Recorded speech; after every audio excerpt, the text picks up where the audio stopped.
Saat malam saudara-saudara, kita berjumpa lagi dalam Syafaat Malam GKI Gading Indah. Nah, Anda suka nonton film pun tidak? Saya orang yang suka sekali nonton film. Cuman di tengah situasi pandemi ini, bagaimana ya cara kita menonton film? Di bioskop, biarpun sudah buka, tapi mungkin banyak dari kita belum merasa nyaman ya untuk menonton di bioskop.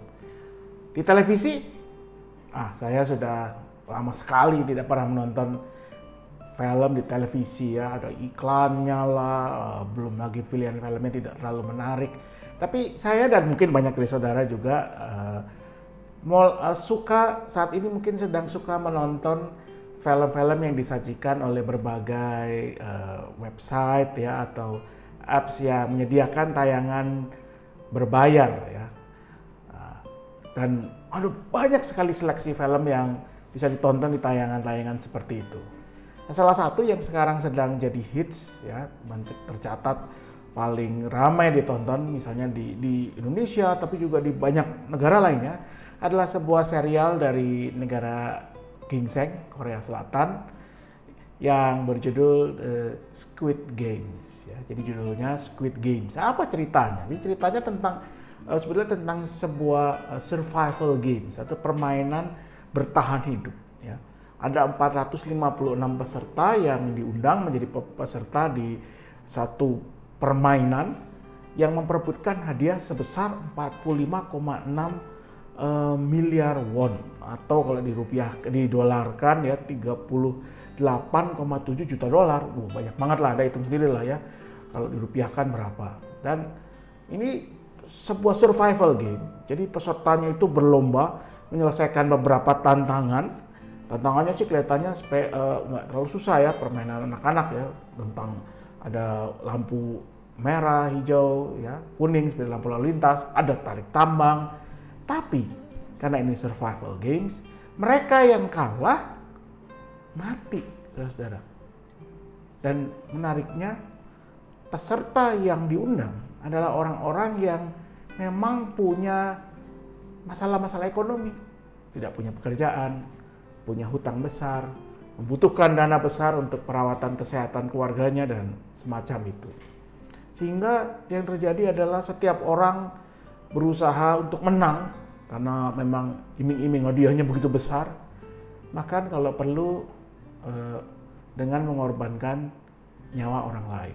Nah, kenapa permainan itu diadakan, saudara? Nah, rupanya permainan ini diadakan oleh beberapa orang yang disebut sebagai promotor ya, host ya, penyelenggara yang Anda mungkin sudah menebak rupanya adalah orang-orang yang kaya dan berkuasa. Ada orang yang super kaya ya, bukan lagi super ya, luar biasa kaya yang merasa hidupnya mulai membosankan.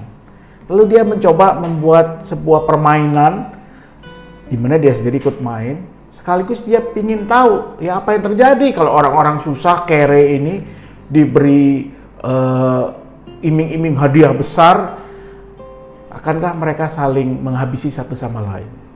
Nah, ada juga yang hostnya itu yang menjadikan permainan ini sebagai ajang perjudian ya, untuk mendapat keuntungan besar dan sebagainya. Sebuah gambaran yang sangat miris dan menyedihkan, saudara. Dan kadang-kadang itu juga yang kita alami kan dalam hidup ini.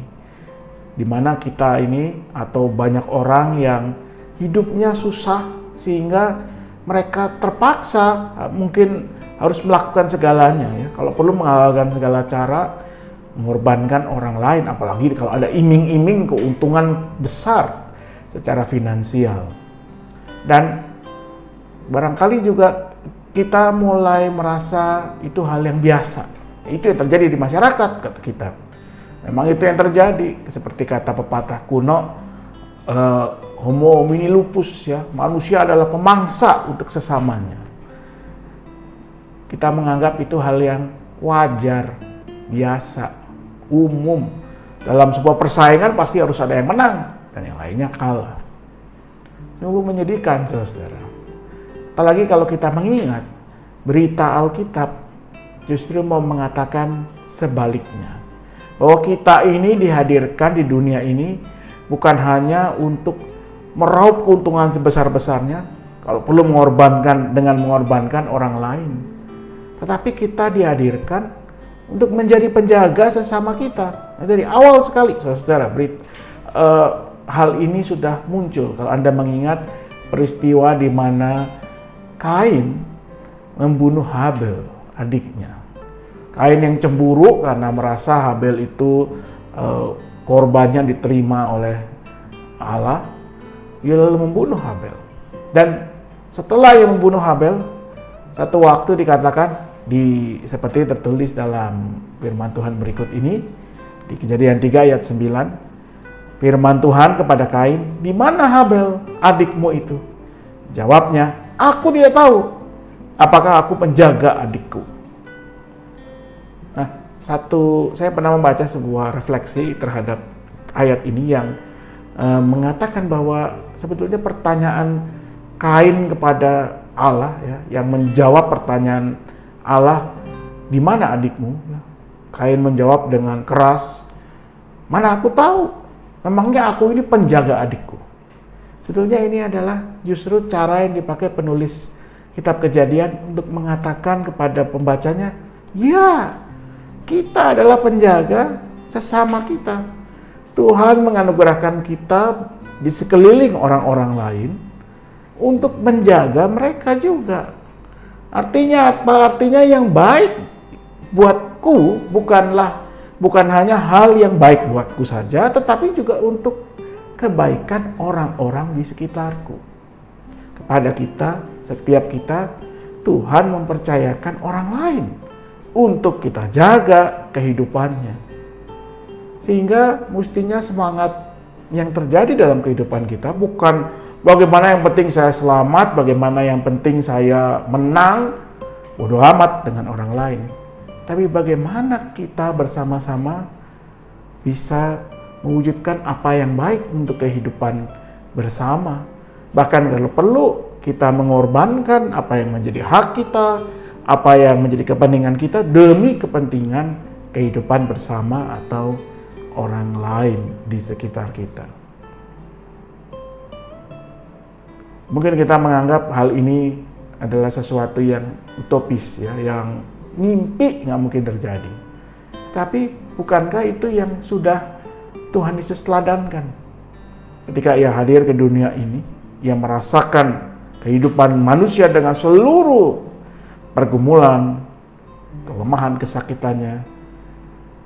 Dan pada akhirnya bahkan ia memilih untuk mengikuti jalan salib sampai mati di kayu salib.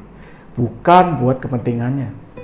Tuhan Yesus tidak punya keuntungan apa-apa, saudara, dengan melakukan semua itu. Ya, waktu Yesus mau disalibkan atau ketika ia dia tergantung di kayu salib, kan dia nggak nanya ke orang banyak, manusia berdosa hari ini aku mau mati buat kalian, nanti kalian sembah ya aku. Tidak. Tuhan taat sampai mati demi keselamatan kita. Titik.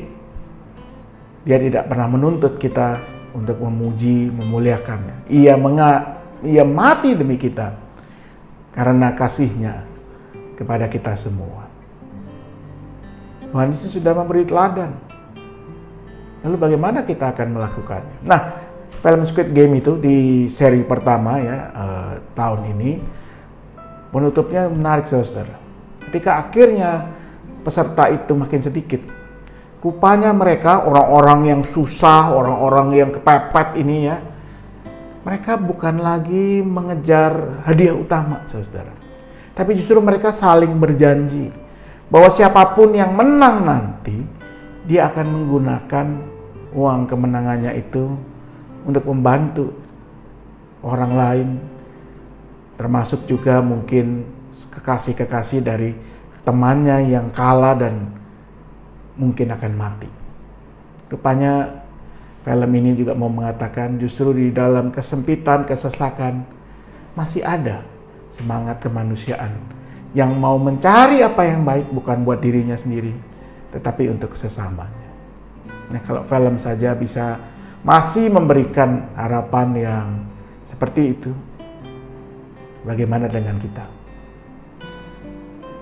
Mari bersama kita selalu belajar menjadi penjaga bagi sesama kita, bagi keluarga kita, bagi orang-orang di sekitar kita, tetangga, teman, sahabat, siapapun yang Tuhan hadirkan di tengah kehidupan kita.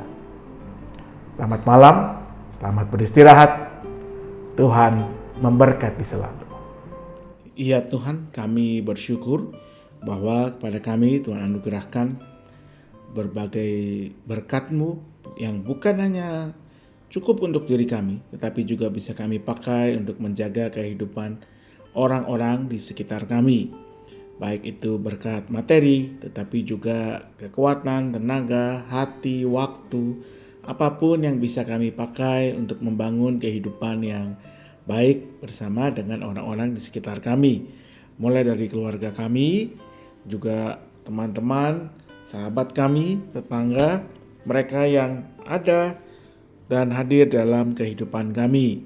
Biarlah semua yang Tuhan anugerahkan boleh kami pakai untuk menjadi berkat bagi mereka juga. Kami mau menyerahkan kehidupan keluarga kami mau menyerahkan kehidupan masyarakat kami di tengah situasi pandemi di mana banyak orang mungkin telah mengalami kesulitan yang begitu besar untuk bertahan hidup, untuk mencukupkan apa yang mereka butuhkan, dan untuk menghadapi berbagai tantangan yang muncul karena pandemi ini. Biarlah bersama-sama kami boleh juga mendukung mereka, sehingga tidak ada orang yang merasa tertinggal atau diabaikan. Biarlah berkat Tuhan boleh menjadi berkat bagi banyak orang lewat diri kami. Kami mau berdoa untuk mereka-mereka yang bergumul dengan kondisi fisik, kesehatan karena berbagai sakit penyakit. Tuhan yang beri kekuatan untuk menjalani masa-masa pemulihan. Tuhan yang berkati juga setiap keluarga yang mendampingi mereka. Kami berdoa untuk anak-anak kami dalam masa studi yang mereka jalani di tengah situasi pandemi. Berikan kesehatan, sukacita, kegembiraan, sehingga mereka boleh belajar juga dengan baik dalam segala keterbatasan yang ada. Kami mau berdoa untuk keluarga-keluarga kami di tengah segala kesulitan kehidupan yang tak jarang membuat relasi antar anggota keluarga menjadi renggang atau mengalami berbagai pergesekan. Tuhan yang tetap tumbuhkan cinta kasih di antara anggota keluarga agar semuanya boleh saling mendukung, saling menguatkan. Dan kami mau menyerahkan istirahat kami malam hari ini. Berikanlah yang baik dari Tuhan sehingga kami boleh menyambut hari yang baru besok dengan anugerah dan kekuatan dari Tuhan saja.